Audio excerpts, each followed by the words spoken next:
So hey, welcome back to my channel.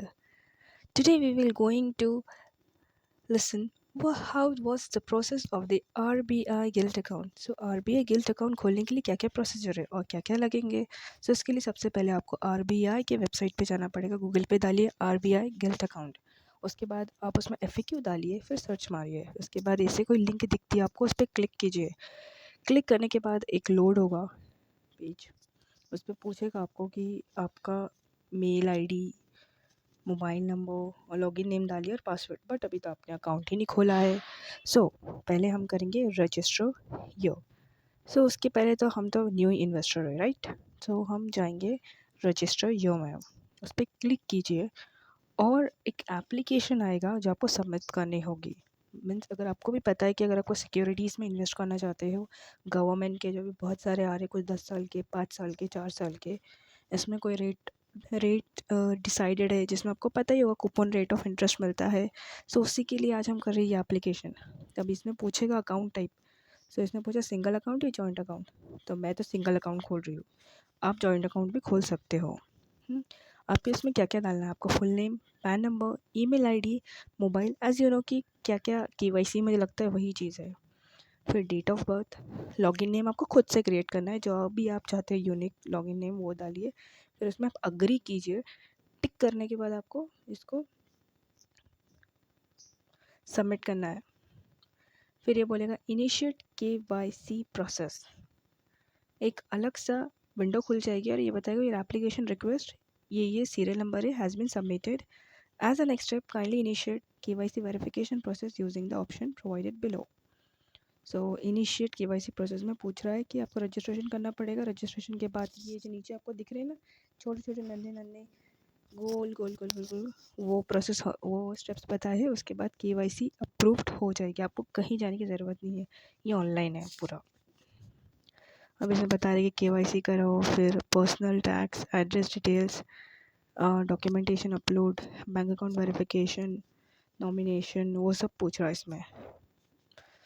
So submission के बाद ये कुछ ऐसा दिखता है. उसके बाद पूछेगा कि welcome to KYC portal opening RBI direct gilt account. ये सब लिखा है कि हमें ये चीज़ें स्मूथली डॉक्यूमेंट्स को अपलोड करने हैं और ये प्रोसेस है.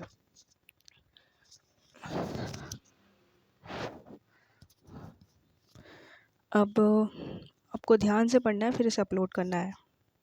नीचे जाएंगे हम, ये और any of the above, right. Now start.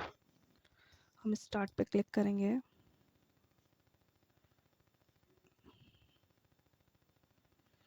इस पे पूछेगा प्रोसेस विद CKYC रिकमेंडेड. तो यहाँ ड्रॉप डाउन लिस्ट में से आपको सेलेक्ट करना पड़ेगा क्या बता रहे हैं. Process with offline, process with CKYC. तो हमें तो CKYC करेंगे, ऑफलाइन नहीं करूँगी.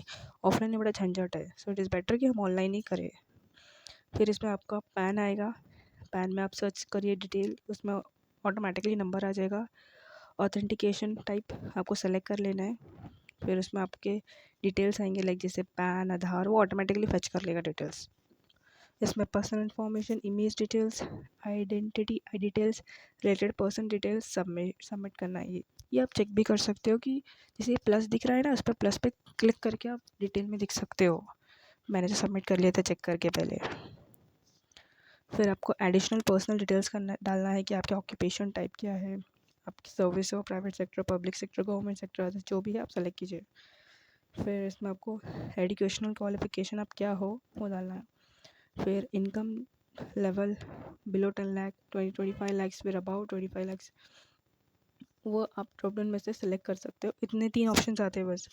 फिर पूछा है इसमें आपको रेसिडेंशियल स्टेटस. अब नॉन रेसिडेंट हो या रेसिडेंट हो वो बताना है. कंट्री ऑफ बर्थ बतानी है और स्टेट ऑफ द बर्थ, जहाँ आप जन्म लिया आपने. वैसे ये नॉन रेजिडेंट वालों के लिए भी एप्लीकेशन है, पर उसके लिए आपको FAQs रीड करनी होगी. जाने से पहले एक बार FAQ ज़रूर रीड कर लीजिए RBI के, जो आपको बताएगा कि ये जानकारी है. जो भी आपके डाउट्स है आप यहाँ पे कमेंट करके भी पूछ सकते हो, मैं आपको जवाब दे दूँगी, राइट. तो यहाँ मैंने सबमिट कर दिया. Loading please wait. अभी ऊपर भी कुछ पूछ रहा है, टैक्स रेसिडेंसी डिटेल्स. अब यहाँ पे पूछ रहा है कि आर यू पॉलिटिकली एक्सपोज्ड, या पॉलिटिक्स से कोई नाता वाता रखते हो या कुछ है आपको रिलेशन, तो आप येस नो कर सकते हो। तो मेरा तो नहीं हो, फटका एप्लीकेबल तो नहीं है, एक टैक्स का कंप्लाइंस है, फॉरेन जो असेट्स होते हैं उसके रिलेटेड है, इसलिए मैंने नो किया। और आप कोई टैक्स रेजिडेंसी है आपकी कोई फॉरेन कंट्री में, दूसरी कंट्री में आपको है तो बताइएगा, नहीं है तो नो कर दीजिए। फिर यहाँ पे आपको डिक्लेरेशन देना है कि prevention of money laundering act और फटका, जो फॉरेन असेट्स का आपको बताया ना, वही फटका डिक्लेरेशन। तो इसमें आई अग्री, तो उसकी अग्री से जाने से पहले आप ये डिक्लेरेशन पढ़ लेंगे, डिक्लेरेशन बोल क्या रहा है। लोड होने को थोड़ा टाइम लगता है बट इट्स ओके। इसमें आपको बताएगा कि यूएस के क्या डिक्लेरेशन है, अगर आप कोई ट्रांजैक्शन करते हैं सो उसके रिलेटेड डिटेल्स दिया है, चिल्लर डिटेल है ये, वैसे आपकी कुछ काम की तो नहीं है बट आप एक जेन्युइन इन्फॉर्मेशन के लिए अपने पास रख सकते हो। फिर सबमिट कर देना है इसको। परमानेंट एड्रेस आपको कोई सेम है आपका जो आधार पे है, हाँ है तो यस कीजिए, नहीं है तो नो कर दीजिए, सबमिट कर दीजिए इसे। फिर करस्पॉन्डेंस एड्रेस, आपको कोई परमानेंट एड्रेस के अलावा कोई दूसरा डिटेल्स है तो आप डाल सकते हो, है या नहीं है, और है सेम तो यस कीजिए, नहीं है सेम तो नो कर दीजिए। अब यहाँ पे आपकी सिग्नेचर बोलेगा, सिग्नेचर यहाँ पे अपलोड कीजिए आपका जो भी ये सिग्नेचर है, एक ब्लैंक वाइट पेपर पे अच्छे से। फिर इसमें पूछा है list of the approved bank, आपको अपना bank account number, bank account details जो होती है ना वो डालनी है यहाँ पे। यहाँ पे फिर पूछेगा वेरिफिकेशन के लिए upload a check of your account, मेरे पास तो चेक नहीं था तो मैंने बैंक अकाउंट के डिटेल्स डाल दिए थे, इसमें अपलोड कर दिया था। सो एक वो कर सकते हो, नहीं तो आप स्किप भी कर सकते हो ये वाला। So upload a check of your account, I don't have check, so आप स्किप कर सकते हो। मैं आपको अगेन एंड अगेन बोल रही हूँ बिकॉज आपको ध्यान रहे, बहुत सारे लोग चेक की सर्विस लेते भी नहीं है इसलिए। फिर इसमें बोला है कि एंटर बैंक अकाउंट डिटेल्स, या मेरे पास बैंक अकाउंट डिटेल्स है वो मैंने डाल दिया।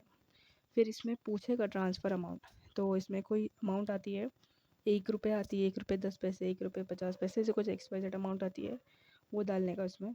जैसे कि यहाँ पे मुझे 1 रुपीज़ 0.01 पैसे इतना ट्रांसफ़र करना पड़ता, फिर वापस आ जाता है वो 1 रुपये। फिर ये वेरीफाई के लिए होता है जस्ट ओनली वो, कि आपका अकाउंट सही है क्या।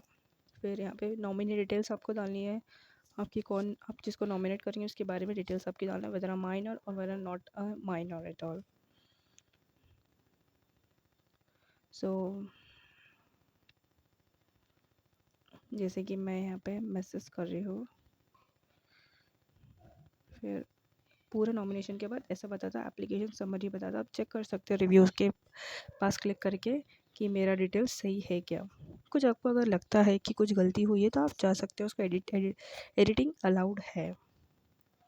नीचे नीचे जाते हैं, जो जो हमने भरा है ना वो उस बारे में बता रहा है, फिर आप सबमिट कर दीजिए इसको। फिर सिंगल होल्डर कॉन्ट्रैक्ट, ये वही चीज़ है जो FAQ में आपने अगर ध्यान से पढ़ा होगा तो FAQ वाली चीज़ ही दिया है। बट हाँ, अगर आपको पढ़ना है तो आप ये ज़रूर पढ़िए, बहुत अच्छा आपको समझेगा। Retail direct rules for government securities, securities के रूल्स के बारे में बात की गई है यहाँ पे। इसको डिफ़ाइन किया गया है और एक वर्ड को वर्ड टू वर्ड। अगर कोई लॉ पढ़ता है तो ये जल्दी समझ जाएगा, और जो नहीं भी पढ़ता है या मार्केट में डील करते हैं तो आसानी से समझ ही जाएगा क्या चीज़ है। ये सबमिशन होने के बाद जो सिंगल कॉन्ट्रैक्ट आया है ना वो सबमिट करना पड़ता है आपको अग्री करके। यहाँ पे बताइए your application is received, please complete your application. Thank you for watching.